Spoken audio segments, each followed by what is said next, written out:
being able to collaborate and bring together a whole new picture of the consumer and use that to power campaigns is a really exciting opportunity. Alex, Ryan, welcome. Alex, I wanted to start by asking you, how do brands make the most of first-party data and using it at scale? Our clients are thinking of first-party data more than they ever have, specifically because a lot of the channels that they're advertising on today are sharing fewer and fewer signals of them. We certainly see this with some of our more regulated industries like healthcare and financial services, where they aren't able to use the same social signals that they could in the past. So first-party data is becoming increasingly important for them to really not only understand who their customers are, but to better message to them, to better sort of speak to them on the right channel at the right time. Ryan, given the importance of first-party data for marketers, there's a great opportunity to collaborate with partners using it, but there's also a fear about privacy.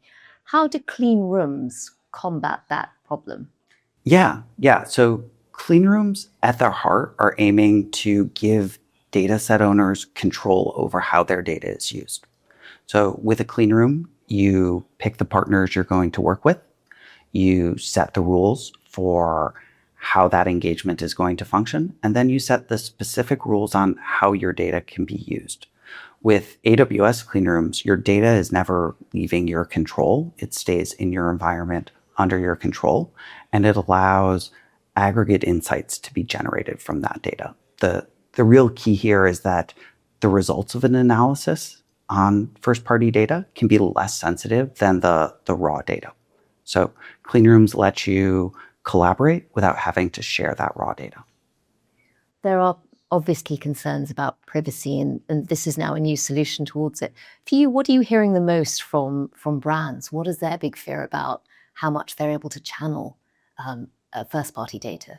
I'd say our brands, they certainly want to know more about their customers, but they also don't want to, trip any red flags where they're going to be, especially on channels, I'd say in social, where they don't want to make a mistake and then be not banned from advertising, but be blocked from reaching certain customers through certain channels. So, there's this heightened sensitivity, I would say, to being overly conservative in terms of how they can connect with their customers. We see a lot of this. I've seen clients specifically around new cookie rules and cookie consent.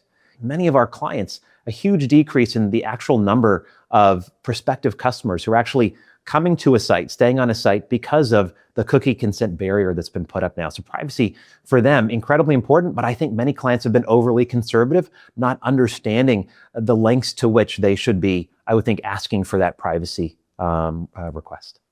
Ryan, looking ahead, what will differentiate the companies that are able to make the most of first-party data and the security systems like clean rooms that can enable them? What's the sort of future? What would you be advising people? Sure.